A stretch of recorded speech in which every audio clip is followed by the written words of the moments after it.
Hello, this is Jada and Emlyn with another episode of Stories Behind the Scrubs. On this podcast, we interview medical professionals in order to get a better idea of what it is they do and why they do it. We also listen as they tell us their story, recounting how they chose to go into medicine. On today's episode of Stories Behind the Scrubs, we're going to be talking to Dr. Tammi Graham, an optometrist working towards establishing a private practice.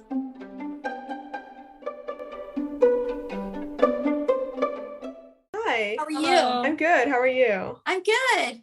So, generally, we like to start off the podcast just kind of asking what your interests were as a high school student, since that's where we are in our lives right now. Okay. I started high school in San Jose, California, and I started there very briefly, several weeks. I had some family issues and I had to move to Louisiana. So I moved to Louisiana. I was in high school there. And then the semester before graduation, I moved back to San Jose. So I kind of went to 3 different schools when I was in high school. So it was awkward. It's awful. I don't recommend moving high schools in your senior year because you're graduating with a bunch of people you don't know. But that's here nor there.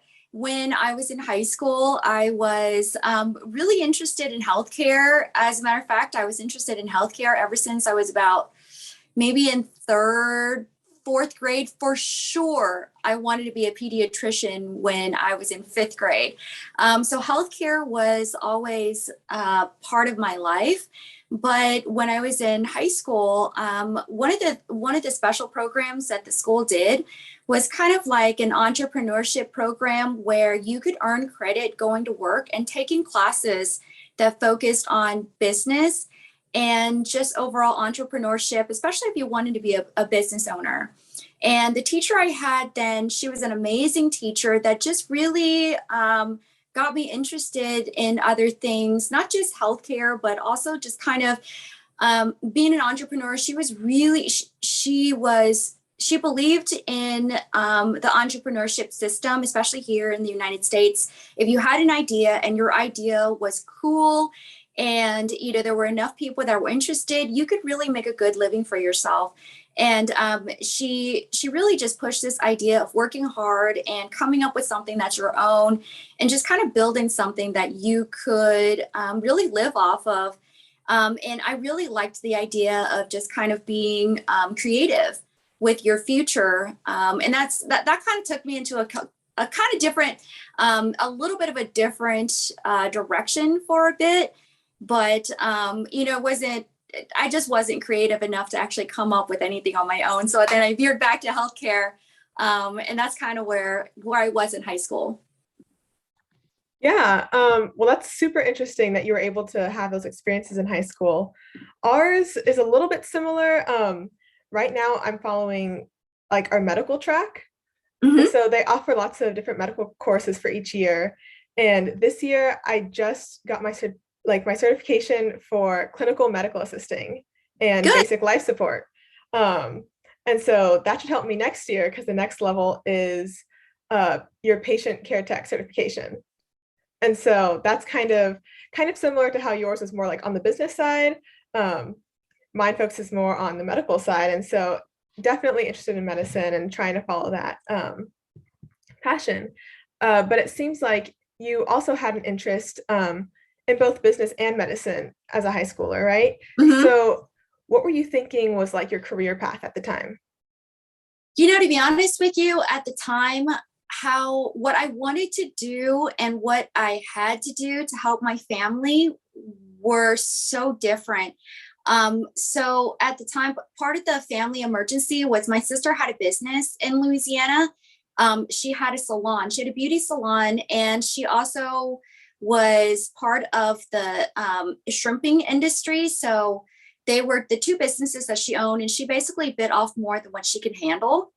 And at the time, I was kind of going through your typical teenage angst, and I grew up in San Jose, California, where it's an incredibly populous place, and you just kind of feel like you're that small fish in a really big ocean. And I wanted to change.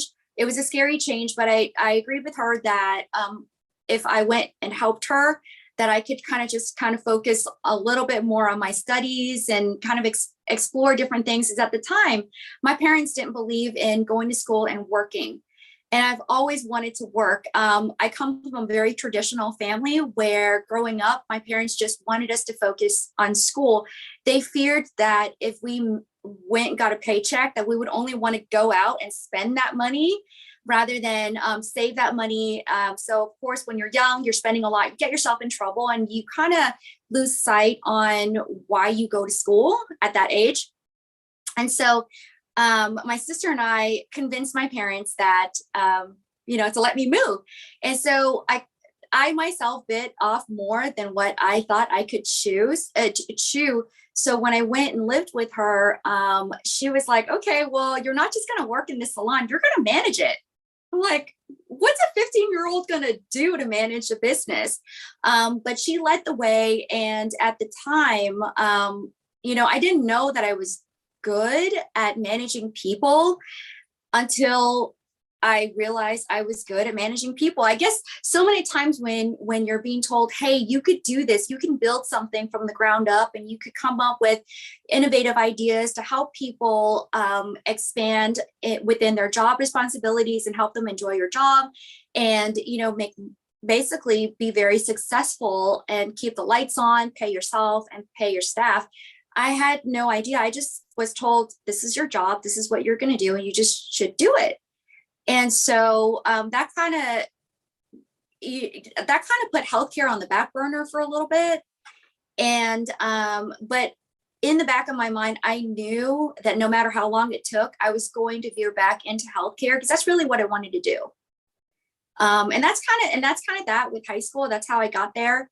And then of course, when I wasn't working for my sister, let's say she did bring in someone else, an assistant, to basically take over my job. If I needed some time off, I am a very anxious person. I always need to be doing things. So I would go and work at the mall. I would just find something to do, or I went and I volunteered for a doctor. I mean, I always stayed busy. And if it wasn't for volunteering for a doctor, I would volunteer at an animal shelter or something. I always stayed busy. And I think over the years in high school, that just kind of helped me direct myself towards what I like, and helped me find out what it was I didn't like, what I didn't want to do my entire lifetime. Yeah, well, your ability to keep yourself busy all the time is definitely helpful when trying to figure out what you want to try in life.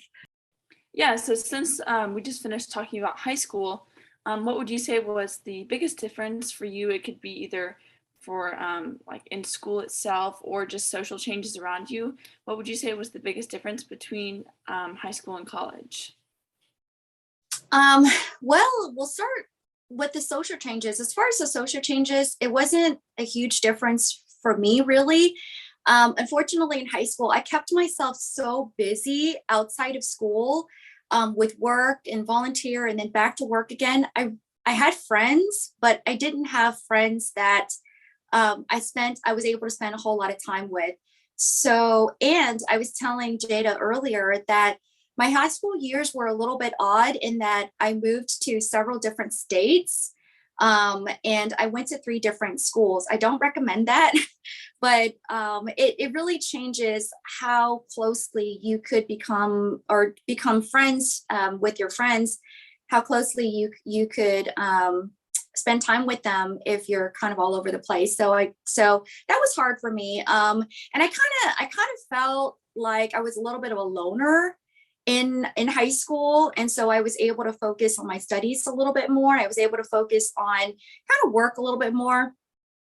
Same thing in college. So what was very similar in college is I never stopped working. Even though I was working sometimes part-time. So part-time was about anywhere from 20 to about 30 hours a week with a pretty full schedule. I would take in a semester anywhere from 17 to about 20 units. So I was spread pretty thinly, and somehow I managed to volunteer through all of that.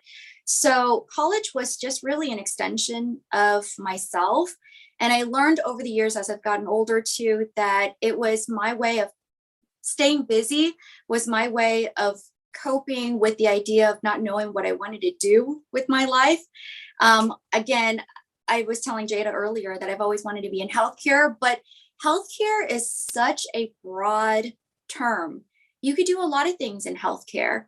And unfortunately for me, and I think it's great that you guys could have a medical track when you're in high school. If I had that, I think it would have helped me hone in on what it was I wanted to do.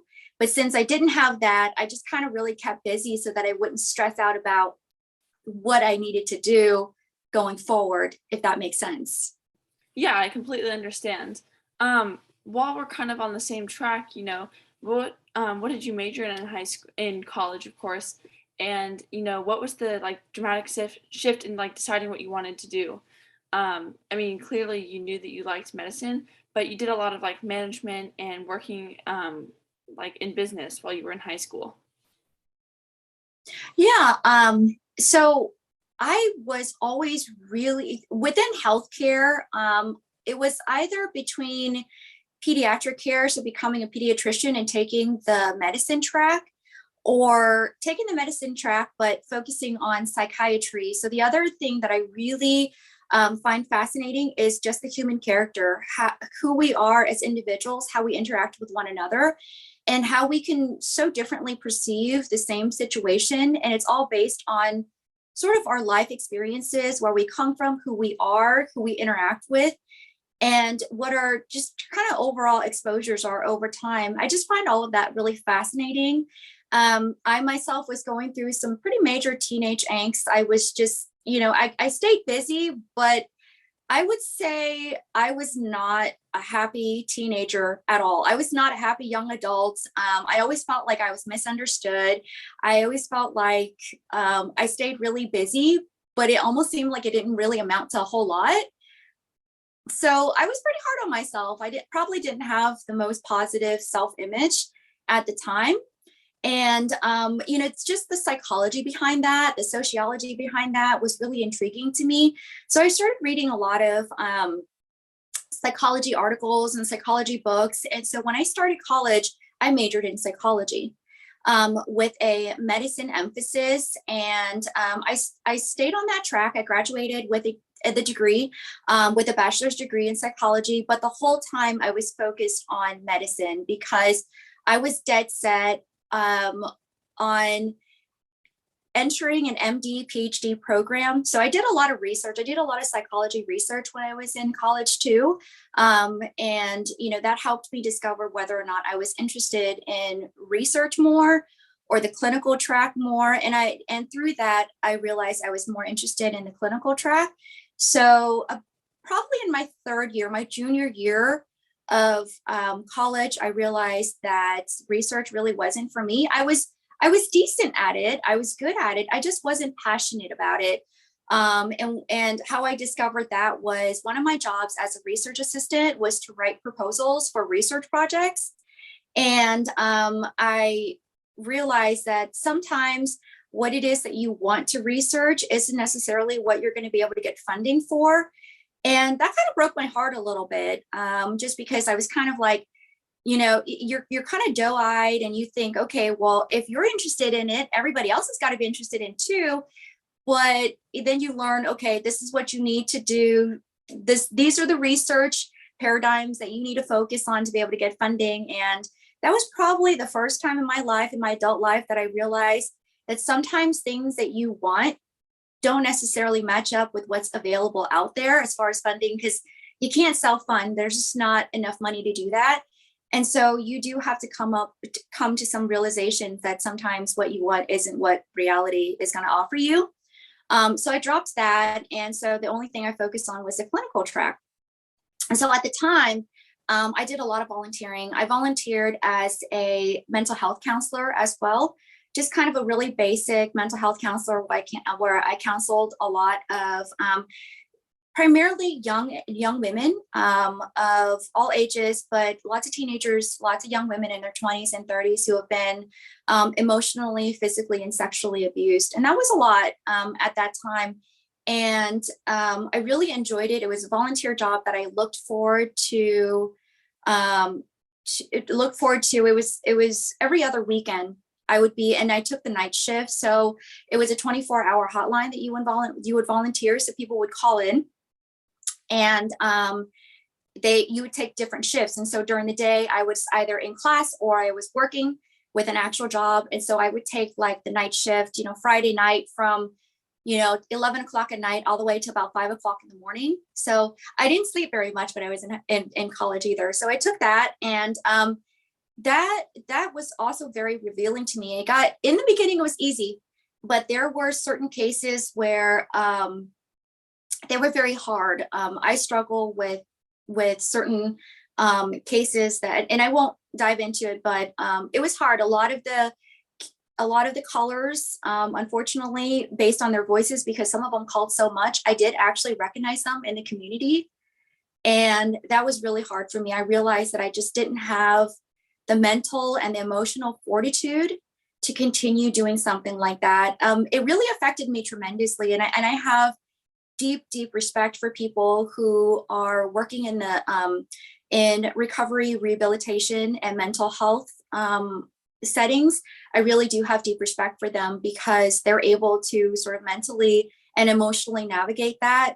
Unfortunately, I realized after about a year and a half of doing that, I didn't have it in me anymore. It was really affecting my overall personal life. I wasn't quite myself. And I had to, again, come to another realization that that's not something that's for me. And it broke my heart because, you're dead set on something and you think you can do it. But I think part of becoming an adult is also, it's not just taking on things that you want to do and hope to accomplish, but it's also realizing your limitations, because at some point, those limitations will catch up to you. And if you're not mentally prepared to just accept it and make do with what you couldn't do and learn how to expand and focus on something else that you could do, I think it creates a lot of mental distress that I was just afraid if I was too deep in, I wouldn't be able to get out of. So in my junior year, I kind of just floated around for a little bit. And of course I needed work, I needed money, I needed a job too. And at the time, the job that I was working for, I was working for a rehabilitation clinic where we work with physically disabled individuals to try to expand their mobility. And that was pretty good. But I had some injuries working, doing that. You have to be pretty physically fit to do something like that. And I did something stupid and I just realized, okay, well, this is probably not going to be good for me. And I stuck with that for about 3 years. And so I put in my request for resignation and I found a different job. And this job was, so I went to school at UC Berkeley and I would drive. So this other job was actually in San Francisco. So I would take the bridge over, and it was a job for an optometry assistant. And I was like, okay, well, that's something I haven't done, because at that time I already volunteered in dentistry, general medicine, pediatric medicine, and they were all good. They just, I don't know, it didn't click with me. And so I interviewed and I started working for Dr. Eunice Kirkbay, and he was just so fascinating. At the time, I really didn't know a whole lot about optometry, and I was always really, really curious. And I just kind of thought, okay, well, you wear glasses, that's it. But working with him made me realize that there's so much more to vision than just a pair of glasses. He really understood how anatomy, physiology, and your overall general health affects how you see. And I just didn't know that. And in my senior year, so I stuck with that for about a year. In my senior year, I needed some extracurricular units to be able to graduate. So I took this class. It was actually a vision science class. And it was a class to learn about optometry. And, just unbeknownst to me at the time, and I should have known better, UC Berkeley had a school of optometry. I had no idea. You're just like, okay, well, I'm an undergrad. I'm going to be going to medical school. I'm studying for the MCAT. This is what I'm focused on. All my prerequisites were for medical school. And so, okay, I was like, okay, well, I'm working for an eye doctor, and Here's this class, it's 3 units. It seems interesting enough, and there's enough science there to kind of make it worth it. So I signed up for the class and I fell in love with it. I really liked it.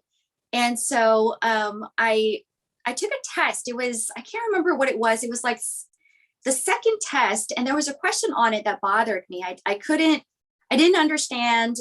It was a relationship between the pupil, light. Anyways, I won't bore you with the details here, but I went and had a meeting with a professor, and I said, Professor, I'm really bothered by this. And I asked him a plethora of questions, and he gave me a plethora of answers. And he's like, what do you want to do? You're in your senior year. What are you going to do with your life? And I said, well, I'm on the medical track. I'm working for an optometrist right now. And he said, well, I think you should continue working for the optometrist for a little bit longer. Maybe you'll find optometry interesting. And if you're interested, I can write you a letter of referral. That was, I think, the second time I went and had a meeting with him. And I didn't think I would do so well in the class. I did really do well in the class. And what I really liked about the class was it was a bunch of your STEM sciences put together. So it's anatomy, physiology, biology, and optics, physical optics, physics. The optics part of physics was in it. And I found everything, both from our human world, our physiologic animal world with, hard sciences like math and physics. You can't beat that. And I just continue working in that. And actually, after college, I couldn't figure out where I wanted to go, if I wanted to apply to med school or optometry school. And it was kind of neck and neck. And so I decided I would just work with Dr. Kurt Bay for another year. And so I worked for Dr. Kurt Bay for another year. And at the time, I graduated with my undergrad already from undergrad. And I just kind of felt like work wasn't enough. And at the time, gas prices were going really high. I lived in San Jose, and I was commuting to San Francisco, which was about an hour, sometimes an hour and a half commute, freeway the whole time. And at the time we were paying, I was maybe paying like $4.75 gas, which sadly right now isn't very far from what we're paying. But it got to a point where I couldn't afford it anymore. So I started working for a different doctor in San Jose. It's optometry. And, same thing, really great experience. And that made me realize, what, if I quit a job in that field and I picked up another job in the same field, maybe my, something is telling me this is the path I should take. And I took that path, and here I am. So yeah, well, it seems like just like in high school, you were able to try a ton of different things in college that ultimately led you to what you were really interested in. But kind of going back a little bit to while you were in college, what would you say were some of the skills that you developed during those years that have helped you become as successful as you are now? I think just the ability to juggle everything. I had to learn to classify things in 3 primary groups: what was most important, what was somewhat important but could be done afterwards, and then there was everything else. And I think I was really lucky in that I surrounded myself with a few friends that I had, and family members that were incredibly understanding of how thinly I spread myself. And they knew that I liked it better that way. They respected it. And I didn't feel a lot of pressure to do things that I didn't want to do. For example, for social outings or family events, my family members were really kind to schedule things around my schedule. And let's say if I had to leave a little early or a little late, I always had reasons. So I never slacked off. It wasn't because I overslept or I just didn't want to go. It was, I always had something before and after. And so my family was really supportive of that. And that allowed me to just kind of help formulate things that were, again, just like what I was saying earlier, most important, somewhat important, and then least important. And I was able to multitask that way just by categorizing everything in those groups. And, it's true. Sometimes all you're doing is you're buying yourself time, right? primarily because there's only so much you can do in a given day. We have 24 hours.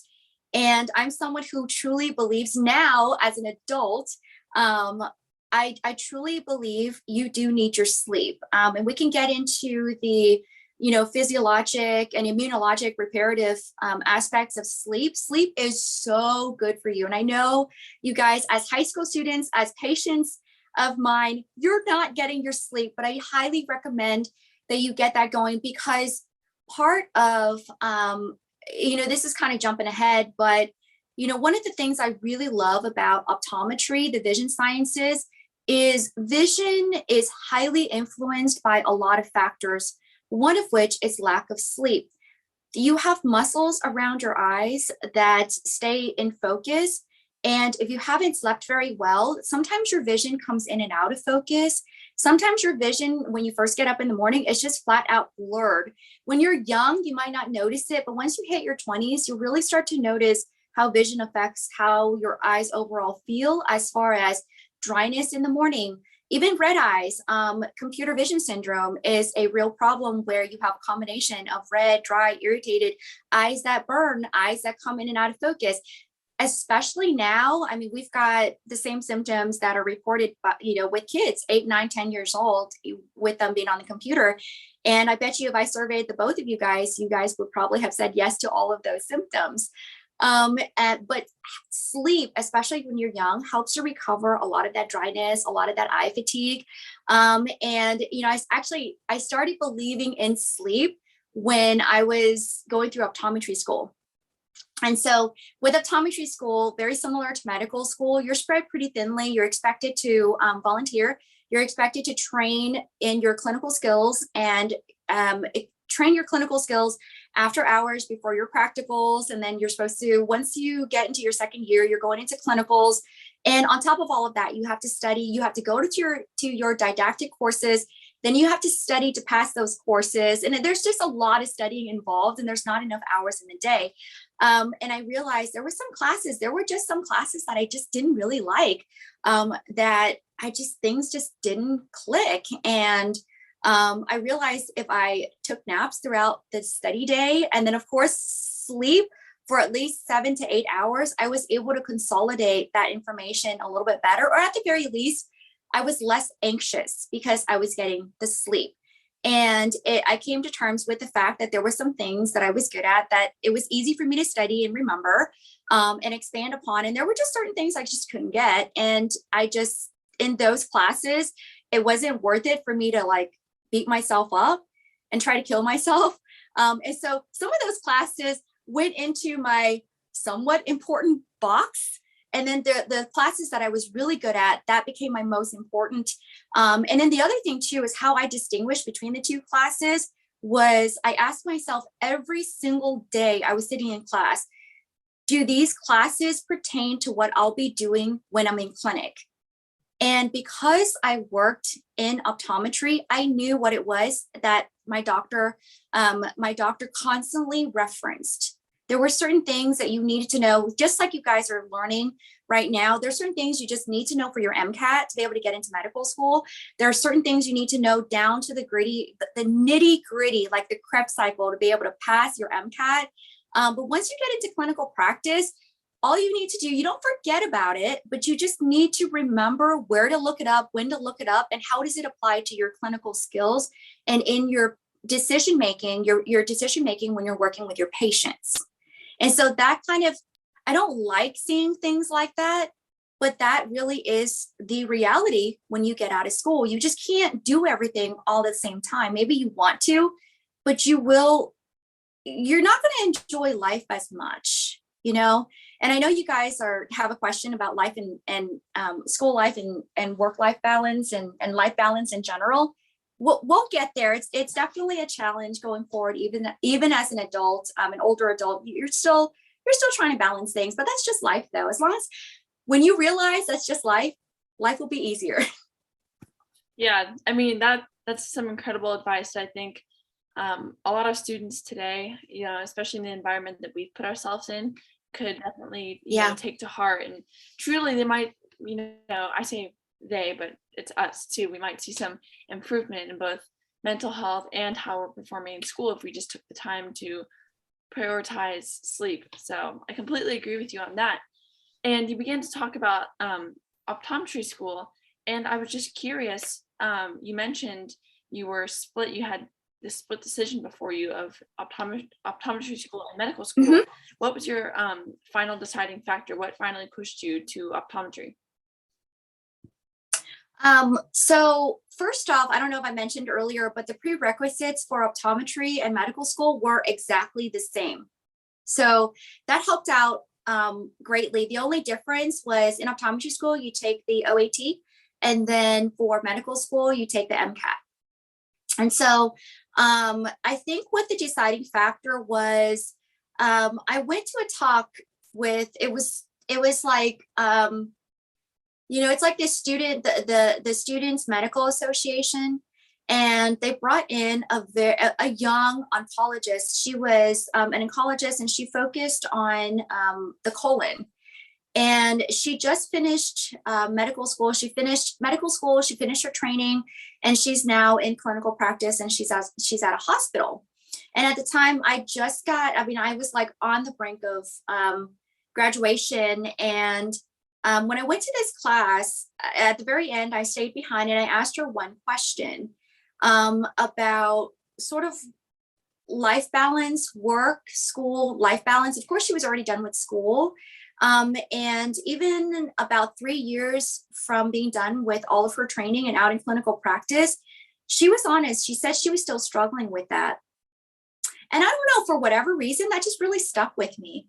That just made me really question whether or not medicine was for me. And at the same time, it was a combination of things. At the same time, of course, I was still focused on getting my psychology degree. I was doing some research there towards the very tail end of your psychology degree. I've accumulated enough classes to start taking clinical psychology. So I took a bunch of clinical psychology courses. And one of the things, sadly, that I realized was I wasn't really curing mental health issues. And I don't know what it was, but I became a different person towards the end. I became more of a concrete solution seeker. And for whatever reason, I just didn't think that mental health care at the time, and I've been out of it for so long that I don't even know if anything has changed. And I hope that if it's changed, it's gotten better. I just felt like at the time, there were a lot of things we didn't understand about human mental health, that a lot of our treatment strategies, and maybe it was just the program, maybe it was just the professors, that focused on different aspects of mental health treatment. I kind of felt like I wasn't that a lot of the things that were taught to me weren't as effective in allowing people to resolve their mental health issues, and in giving them the tools to be able to navigate life without having some degree of dependency on their psychologist or their medications, either or both. And I felt like, again, just like how the year before, when I was still volunteering in that mental health setting, I kind of felt like I lost my effectiveness as someone who could provide mental health services to the patient base. And that was probably the hardest, the most painful realization I had to come to. And that made me realize the only other thing that I still enjoyed was optometry, and it pushed me towards that direction more. And I know that there's, earlier I talked about pediatric medicine, and in some of I veered away from that when I started volunteering in the hospital setting. And I realized I put kids, it's really frustrating, but I put kids in this really positive, really cutesy pedestal. And again, it was hard for me to see them so sick. I mean, you take care of these kids in the burn units, or you take care of these kids that are undergoing chemo treatment. It was really, really hard. And I always kind of saw myself as a mother figure, even though, funny now, I don't have kids, but I have 7 nieces and nephews, and I'm 7 years older than my youngest sister. I actually do remember going to the hospital with my dad to bring home my mom and my baby sister after she was released from labor. And I just I have this very positive image of kids, and yes, they get sick and stuff, but I was thinking at the time, wanting to be a pediatrician, I was thinking, oh, well, they'll scrape themselves, they'll cut themselves, maybe they'll break a bone and I'll just or fracture a bone and I'll fix them, or if they get a little cold or something, I'll treat them. I just wasn't ready for the burn unit. And I wasn't ready for the harder things like oncology, where life and death really was a real thing for some of these kids and some of these families. And, to be quite honest with you, I chickened out. And that's why I tell you guys, sometimes knowing what you want to do also means knowing what you can't do or don't want to do. And I say chickened out as though I'm a coward, but I would rather have realized it early on than to take on a whole medical program focused on pediatric oncology or pediatrician in general, and limited in how I can approach a situation because I can't take my heart out of it. Even though in medicine you have to have heart, but sometimes you realize that if you're too emotional, you can't treat a patient objectively. You really can't treat their condition objectively. So that was hard, but I had to basically woman up and realize what I could do and what I couldn't do. So that's what really pushed me towards optometry. Yeah, I think especially how you're talking about knowing what you can and can't do is a super important part of picking where you want to go in the medical field.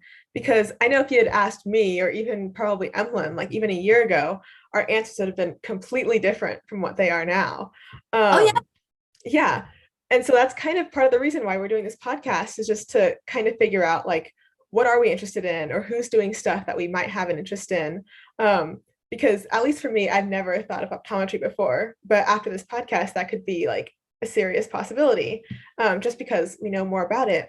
But I did want to ask, because at least when I go to the practice, it seems like it's a private practice. Is that your private practice, or? It's not. So it's not my private practice. I'm actually in the process of building my own private practice, also in the Woodlands area. So I'll be working there some, and then I'll be working out of my own office. And so that's like kind of circles back to this entrepreneurship mind that I developed really early on. So in high school, I held a lot of jobs. Oh, and at some point I had a job in mortgage lending. So I don't know if you guys know about the housing bubble burst in 2008. It really created a lot of problems in our market and led to a really long recession.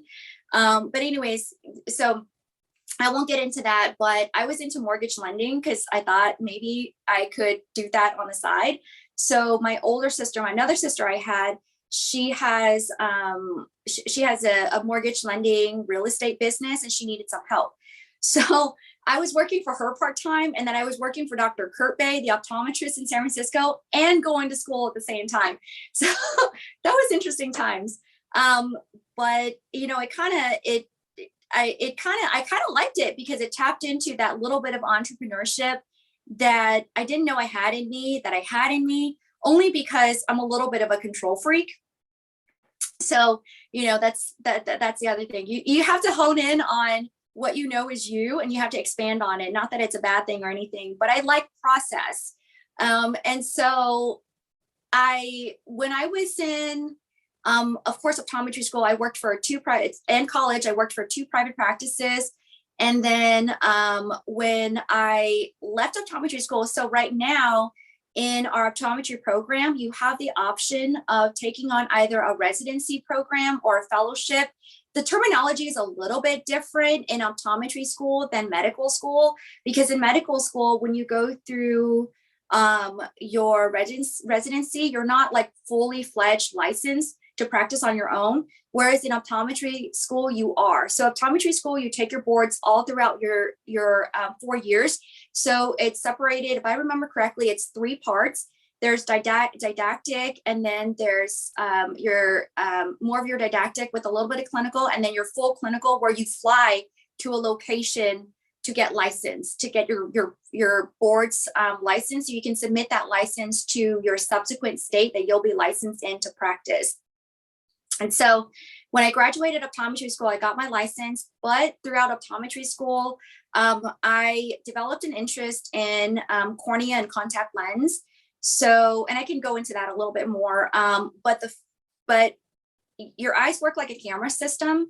The lights enter your eye. First, it enters through your tear film. A lot of people don't think of that as the first refractive surface, but it is. If you have really dry, irritated, allergy-prone eyes, your tear film is going to be full of mucus and you don't see very well. So that's the first refractive surface. The second refractive surface is the cornea, which is that clear tissue in front of your iris. And the cornea is collagen tissue that is laid and deposited in an incredibly beautiful fashion. It's clear tissue. And I'm like, seriously, I'm interested in clear tissue that's avascular. It has no blood vessels, but if it gets scarred up, you can't see. And I found that to be so fascinating. It literally is a clear cap in front of your eye, and it glistens if it catches the light right. And I found myself in optometry school in a clinic that uses hard contact lens and specialty contact lens technology to recover that surface. And I got really good at it, even though I didn't think I was. I loved the math behind it. I loved the technology in that you could put a cap on the eye. So if you really think about it, if you put an artificial thing on a tissue to recover function, that's like a prosthetic. And yeah, if you can kind of think about it that way. And this is kind of totally sidetracked. So my family came here as immigrants, and my dad fought in the Vietnam War. And unfortunately, he has war injuries. And one of his war injuries is an amputation of his left leg. So he has a prosthetic leg. And for whatever reason, I found contact lenses working as a prosthetic to be just like, I felt like home. It's so crazy. And I continued on with that. So I entered a specialty clinic within optometry school that recovered vision in individuals who are born with degenerative congenital collagen tissue issues that happen to have degraded their cornea. Or we handle cases where it was post-traumatic. We had like veterans, for example, who experienced injuries and it hit their cornea. So we were using specialty lenses as prosthetics to recover their visual function. And I really liked that a lot. I wanted to learn more about this tiny little clear tissue that if it was all messed up, you just couldn't see. So at the time, they had residency programs where you could extend your learning, but you're licensed, so you could work after hours if you wanted to. And so I applied to different programs, and the program that stood out the most to me was the cornea and contact lens program, extended study program at the University of Houston. They have a school of optometry down there too. And part of the program was also a teaching program. So that was new for me, being able to teach. And so I kind of honed in on that a little bit too.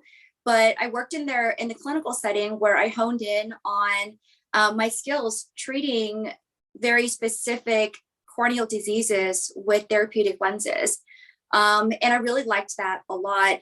At that time, on the weekends, I also did a lot of work floating around. So I worked in the hospital setting. So a lot of my training involved community health centers, VA centers. I was also at an active duty Air Force base. I worked at other hospitals as well, nonprofit and profit hospitals. And the only setting that I didn't work in was your typical corporate setting, like your America's Best or your Lens Crafters, and whatnot. So on the weekends, I would moonlight. I would work at those places, and that actually helped to generate a little bit of an income, because as a resident, you're not really making a whole lot. I think it's like it was barely enough to pay rent. And my husband at the time, he was such a blessing. Was just like, okay, you want to extend an extra year after going to school for so long and not making any money and getting all these student loans? Sure, go ahead. We're moving to Texas. Okay. So we found ourselves out here, and, you know, I got to know quite a few doctors that were just so amazing at helping me hone in on what type of practice setting I wanted to be in. And so the ones I did actually moonlight at some private practices, and the ones that really, really got me interested were the private practices where the doctor was able to make all the decisions, both on the administrative side and on the patient care side, without having to go to another individual that just kind of sits at their desk and makes decisions on when you're going to see a patient, for what you're going to see a patient, and, you know, all that stuff. So all of the doctrine, the administrative stuff was in-house, made by the doctor. And I have yet to come. So the doctors are always going to make the decision that's best for the patients, for their ability to care for the patients, and for their practice, because you do have to balance the administrative side. All hospitals do this, you know, but whether nonprofit or profit hospital. I volunteered for some nonprofit organizations that need certain funding, and the funding has to be allocated a certain way. And that's the other thing.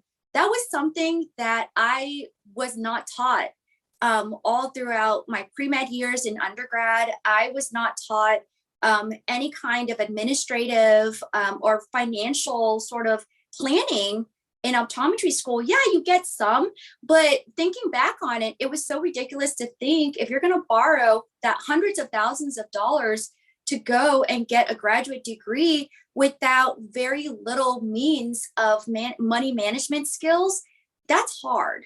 That's really hard to swallow. But luckily, because I worked, and my husband is not in healthcare, he's in finance. He made me realize that if I were to be a good doctor, if I were to be a good entrepreneur, if I was to go into private practice, I need to be better about my own finances, where my own financial skills are going to be able to not only allow me to open a private practice, but also to maintain a private practice so that all of our employees will have a job to go to.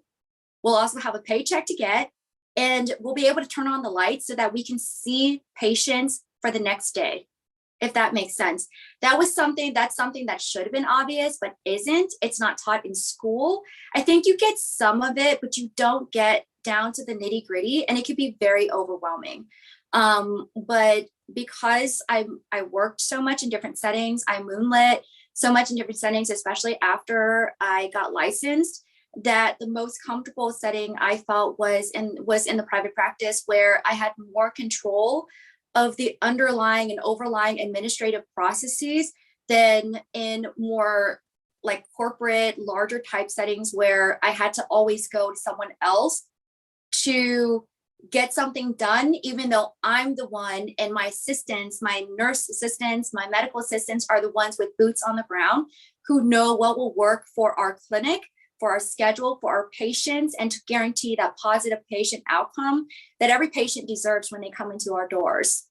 So private practice was where I was able to find that balance. Yeah, I think that's really insightful, and definitely something that a lot of doctors who choose to have a private practice would have to consider, even though it's beyond the realm of like directly medicine itself, optometry itself.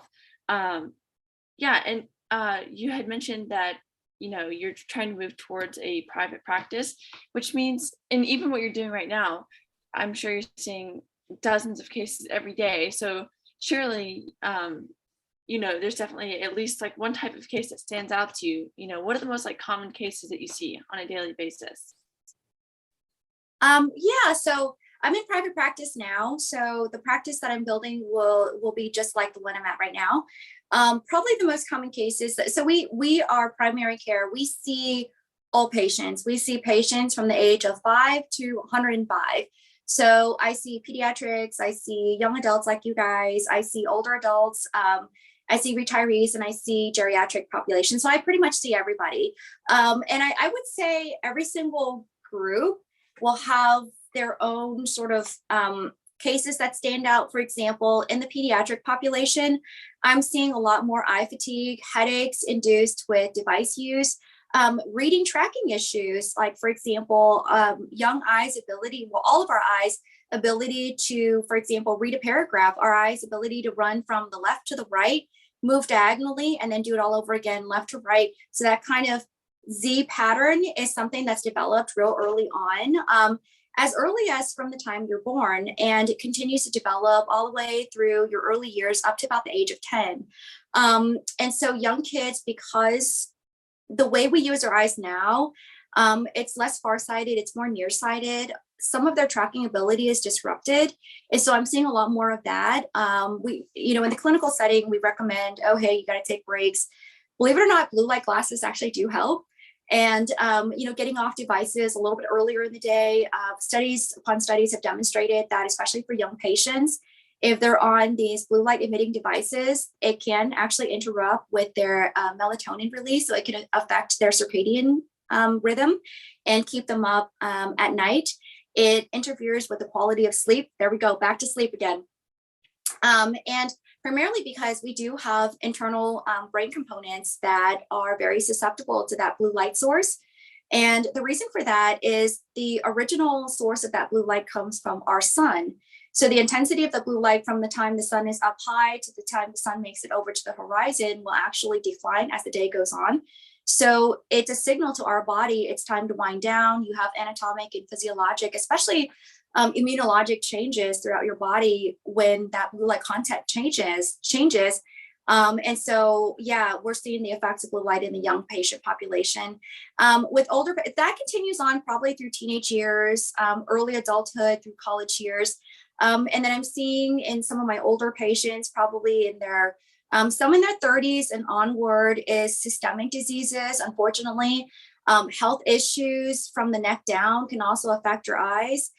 For example, hypertension, blood pressure problems, diabetes is a very common one. So unfortunately, one of the things that I see often and refer out for a lot is diabetic retinopathy, where we see abnormal changes, inflammatory bleeding changes in the back of the eye, the retina, out of those blood vessels that is directly linked to abnormally high blood sugar levels. So metabolic disease would be another big change that we're seeing in the clinical setting. So we do a lot of referrals for that. So, for example, you have, for diabetes, you have type 1 and type 2. In type 2 patients, we find diabetic retinopathy, which can compromise their vision, and if left untreated, can cause you to go blind, unfortunately. We're seeing it in the older population. In some of our younger population, we're seeing type 1 diabetes affect their eyes. So, for example, my most notable case was a patient who was in their early 20s, who worked in a field that requires very good vision. It was for safety reasons, you have to have really good vision. And there's a lot of fields like that, petroleum engineering, electrical stuff. And so you really need good vision to be able to do what this individual needed to do. And being a type 1 diabetes is very aggressive. You have to really keep tight control of the blood sugar. Type 1 individuals just don't have insulin to be able to cut down that sugar when they consume it. But unfortunately, this individual, through the early months of COVID, really let themselves go and let themselves eat whatever they wanted to eat. And this individual came in with a visual complaint of blurred vision that was onset for probably the last couple of months. And, they just kind of played it off like it was no big deal. And then finally had enough time to get their eyes checked. And so when this individual came in, the reason through the examination, the reason for blurred vision wasn't because their vision was not right in their glasses. It wasn't a glasses or a contact lens problem. It was because there was a lot of bleeding and swelling in the back of the eye, in the retina, from prolonged high blood sugar. So we were able to rapidly make the diagnosis and strategically and rapidly refer that patient into the retinal specialist where that individual got treatment. So treatment for that condition, and this is becoming more commonplace, unfortunately, typically would be injections of anti-growth hormone injections to stop the inflammatory process, to stop the mediators, the cytokines, for example, from causing the retina to bleed and swell. So this individual, after several treatments, was able to improve vision because the swelling had gone down significantly. So at the time, that individual, even though they were still getting care with the retinal specialist, and retinal specialist is an ophthalmologist who's trained under the MD track, the medical track, and specialized after many years of additional training in the care of the retina, the back of the eye. So the retinal specialist sent the patient back to us for another routine exam where this individual who was previously 2100 and on the brink of losing their job, their livelihood, was able to bring this individual back down to about 2025, a very soft 2020. So that was more than enough to be able to keep their job. And the prescription change was radically different. And so that's, again, going back to what I was saying earlier, another example of how physical optics, a pair of glasses that fixes you externally, is so heavily tied into your overall physiologic and anatomic function. So that's probably the most notable one. And then probably another notable one in the much older geriatric population, I would say 70 years old and above, sort of similar processes. You can have type 2 diabetes that would undergo the same process that we would refer and treat the same way. And then in our much older patients, unfortunately, would be macular degeneration, where a similar type of inflammatory process occurs in the retina. And again, causes the retina to bleed and swell. And if left untreated, you will lose vision and you can't recover that. So those are some of the most notable cases besides routine care. I mean, we see patients for just regular care of all ages. I broke my glasses. Can you check and make sure my retina is also healthy? So that's all part of the comprehensive exam. We check the vision and then we check the rest of the eye to make sure all the visual functions are normal. Yeah. So those are some of the more notable cases. Yeah. Well, I know especially a lot of what we hear about is that first group, the children and like the adolescents. I'm wearing the blue light glasses right now. No, they feel they do. They definitely help. Yeah, I could tell. good. But so that's like mostly what we hear about. So I didn't really think about how some of like those more systemic diseases or like the diabetes really affects your eyesight. But kind of because we're towards the end of the interview, one of the questions that we like to ask everyone who comes on this podcast is, what is a day in the life of an optometrist like? So what is like your daily schedule, just kind of a basic life of what you do? Okay, so my daily schedule actually starts with setting it all up the day before. So when I'm done with clinic the day before, I get through all of my charts. So my rule in clinic is get through the charts as efficiently as you can. Never ever leave the clinic unless you can't control it with an unfinished chart, because then you're susceptible to forgetting, or your team members, your staff's forgetting, or for whatever reason, life happens. You could go home, and if you've got family, you've got kids, something could happen and you just forget. So my rule is, I break my day into two parts, my morning clinic session and my afternoon clinic session. All of the morning. So within the morning clinic session, I have the early morning and then I have the late morning. So the more efficient I am in clinic, in between patients, I'm on. Oh, that's the other thing. Leave your cell phone behind. I'm not on my cell phone at work. If I tell my family, if there's a family emergency, you call my work. You literally call the landline because I don't have my phone with me. And I find the phone, this is something that I discovered years and years ago when I was actually in clinical training as an optometry student. If I have my phone with me, just it buzzing is distracting to me. And I have to waste mental energy to tell myself, don't look at it. To me, I can't do that. And so I control how efficient I am by just putting that away. So that's how I prepare kind of every day. And so I make sure I'm efficient with all of my charts. As a matter of fact, at the end of that work day, I look ahead of time. So if you quarter your work schedule, so early morning, early afternoon, late afternoon, I can look at the first quarter of patients of who's coming in. So I look at their patient history, who it is, are they a family, are they routine care, do they have specialty testing, what's their eye history like? And I've done it for so long that I could just look at it without taking notes. And then, so I look at the first quarter, and then I kind of just glance at the rest of the schedule. Are there any outliers that pop out to me? And that's the power of being in private practice. If there was an issue, I can have our team members first thing when they get in the morning to remedy it. Of course, we're not 100% perfect, but that's how you prepare. You prepare for the day by setting the stages to prepare the day before, if that makes any sense. And so I look at the schedule ahead of time. It's almost like when your teacher gives you that syllabi. You're looking to see, exactly, you're looking to see, and that's the other thing I learned, you can't procrastinate. And so when I get in the morning, I tried my best to get in early, assuming traffic lets me.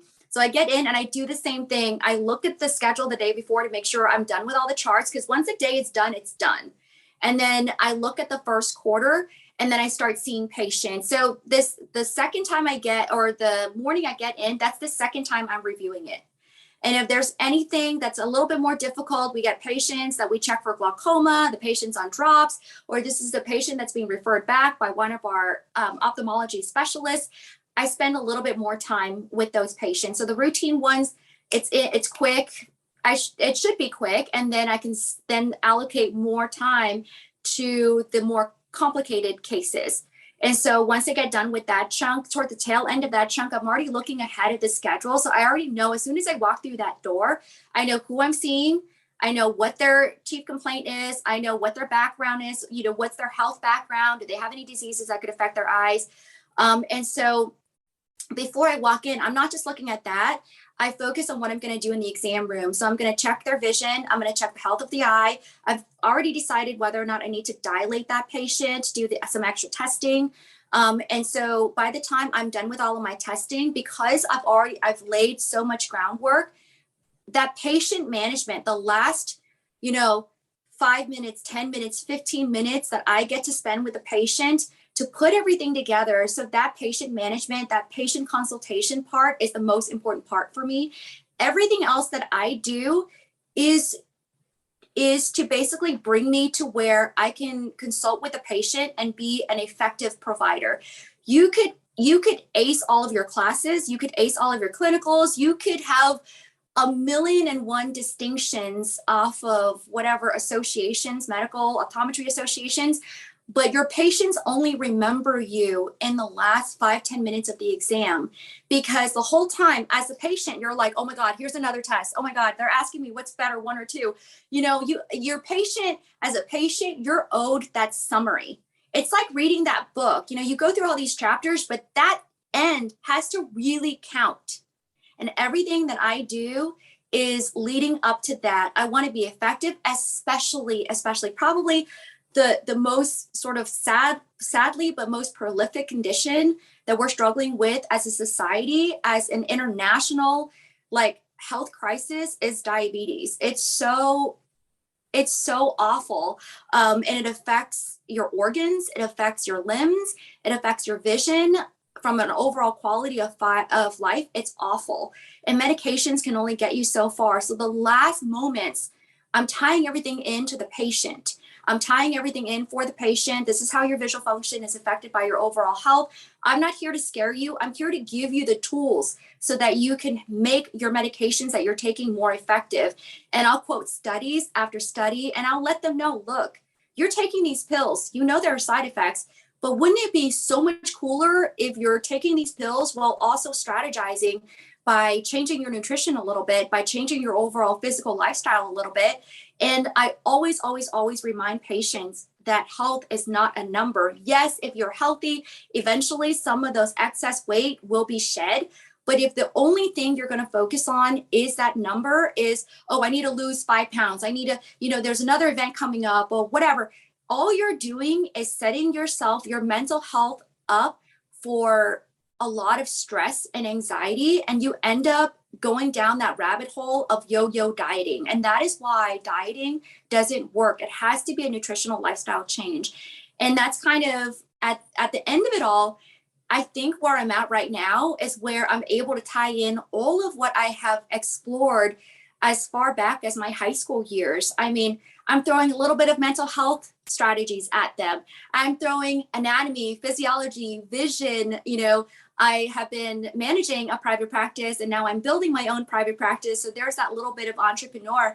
And through it all, I've just learned after so many years of what I like, what I don't like, being proud of what I like and don't like, and setting my own goals to where, everything that I do is setting the stage for my success. I don't compare my success to anybody else's except the successes that I've laid out for myself. So that would be the other thing, kind of goes back into what you guys talked about, just with being in high school and being really stressed out. Mental health issues is a big deal for our society. It's a big deal for me personally. It's a big deal for my family. It's a big deal for my friends, my patients, and the community and the world in general. And I think at the end of the day, you just have to know what you want to handle, what you can proudly handle. And it's okay to not be able to handle everything. It's okay, like in simplest terms, to not answer that text message that your friend sent you. Our family, I'll give you a personal example. Our family, we're scattered all throughout the United States. I even have family overseas. And so when we have text messages, we do huge group text messages. I mean, like 20 something people in a text message. So if I don't have my phone, when I pick up my phone, I'm like reading like paragraphs upon paragraphs. It's like a book. And it's cute, but at the same time, if I let it distract me in clinic, then now I'm a less effective clinician. Then I'm going to stress about it when I go home. And then the guilt I have about it is not easy to handle. So I tell my family, I premise everything. Look, I love you guys, but I can't, and then sometimes you have to tell your friends that too. Sometimes you have to, when you guys are older and you have a family, you have a spouse, you have children, sometimes you're going to have to tell your children that. And, I guess the question is, well, is that really work-life balance? It is. It is, because when I'm at home, 6:00, I walk out that door. Sometimes I have to stay later, but when I walk out that door, I get in the car, nothing is on about work. Nothing is on. My family time is mine. I, focus on eating healthy, staying active. We cook together, we get ready together, and we wind down together. We spend a lot of time. If we're watching a show, we're not each watching our individual shows. We do things together. So that togetherness, I do believe, makes up for the fact that I'm kind of departed from the family aspect at work. And so that's worked for me for many, many years. And that's probably something I want to pass on to you guys, is just being okay with maybe not being your full self within the context of what other people expect you to be, but knowing that everything that you do is to the best of your ability, and that it's okay to fail a little bit, because if you fail, that means that you can think about your failure, and then you can hone in on what works and what doesn't work the next day or the next year or the next 10 years. Life is short and long at the same time. It's short in that it's too short for you to worry about things you can't control. But then it's long enough to where you can kind of modify certain things and see its final outcome. If it doesn't work, you have the ability to kind of change some things. And don't let other people stress you out so much. Let them tell you what their opinions are and what they're like. You can take everything I say today with a grain of salt. It's what's worked for me. But I would never be the one to be out there and say, well, if it's worked for me, it's got to work for all of you guys. No, not necessarily, because the path that I've taken where it's all over the place, that's stress inducing. That's terrible. Like, what if what if you keep taking all these paths and next thing you know, you're like 40 years old and you haven't amounted to anything because you tried so many things. So, and I've been through that. I mean, I actually was like the 5th oldest optometry student there. And it's only because everybody went to like college straight out of high school. I took a year off. Out of high school to go to work. I took a year and a half off out of undergrad before I went to graduate school. And as long as you stayed busy, as long as you can always reflect back and have a reason for why you did what you did and be proud of that reason, even if it wasn't the best reason, that's you developing your character.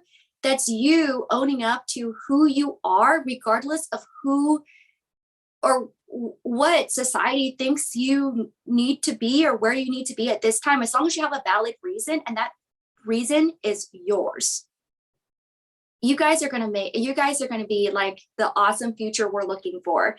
And I just find it so fascinating that you're interested in all this stuff and just listening to, the different pathways that people took to get to where they are. There's more than one pathway. Don't ever feel bad if you didn't take that cookie cutter pathway. You'll get there. If there's will, there's a way. As cliche as that sounds. Yeah. Well, Dr. Graham, we just wanted to thank you so much for having this meeting and educating us and our listeners, not just about optometry, but also like keeping in touch with mental health, work-life balance, and the importance of a good night's sleep.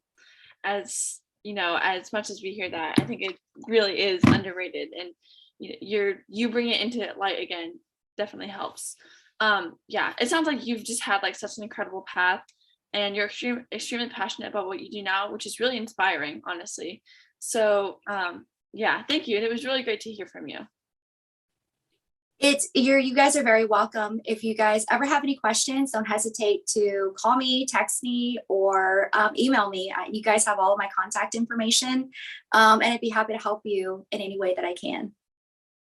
Yeah, thank you so much. You're welcome. I hope you guys enjoyed it. Enjoy your summer.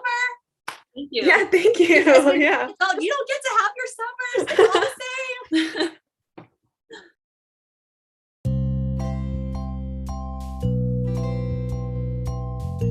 Thank you so much for listening to this episode of Stories Behind the Scrubs. If you haven't already listened to the last episode with Natalie Barsoom, set aside some time to check that out. If you look forward to hearing our next podcast, click the subscribe button and be sure to follow our Instagram at Stories Behind the Scrubs to check out our other episodes.